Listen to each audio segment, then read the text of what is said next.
I'm with the vet Marc Abraham and Jodie Marsh, who needs no introduction, but you're 6 dogs, is it? Yeah. 6 dogs you own.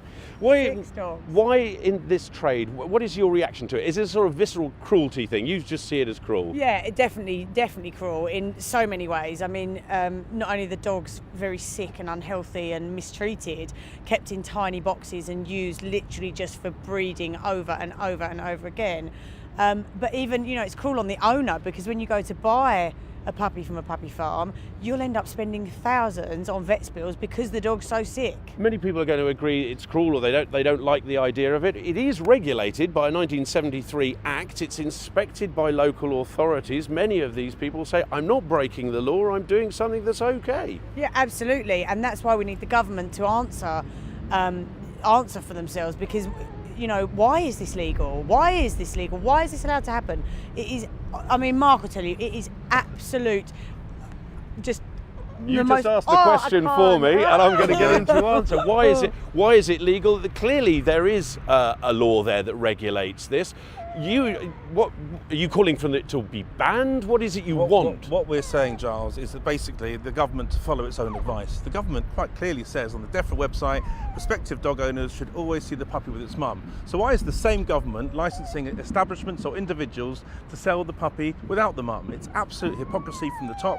They keep saying the public need to make an informed choice. They need to choose responsibly. How can they when its own government is contradicting itself? As Lucy is getting in on the action, let's talk about Lucy. Lucy is she was used to breed. She's not the puppy that was bred, and a lot of this is emotional. So can I see the sadness in its eyes? Actually, you're saying there's a vet. As a vet, she was damaged by this. Listen, Giles. As a vet, you don't even need to be a vet to see how damaged she was. Lucy is a rescue cavalier. She was battery farmed by a licensed breeder. Her puppies were sold by licensed dealers to licensed pet shops. She's overbreeding. She's got so many health issues. Luckily, she's been rehabilitated. Not 100%. She's still scared. She's still got separation anxiety. She wants the treats in your hand right now.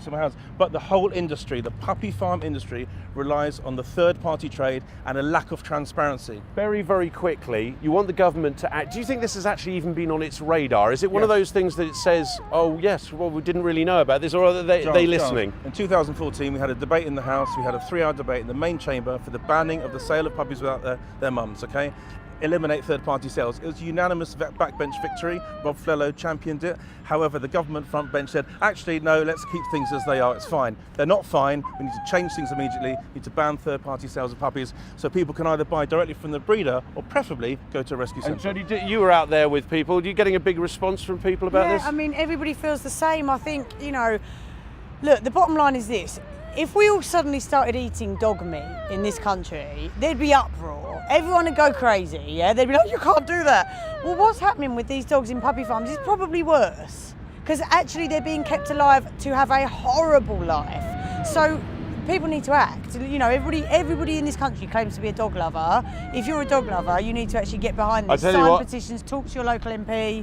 Indeed, and I think Lucy's a bit fed up with the whole television lot. Thank you very much indeed for joining us. Yes, they're still petitioning about this, and let's see whether the government acts.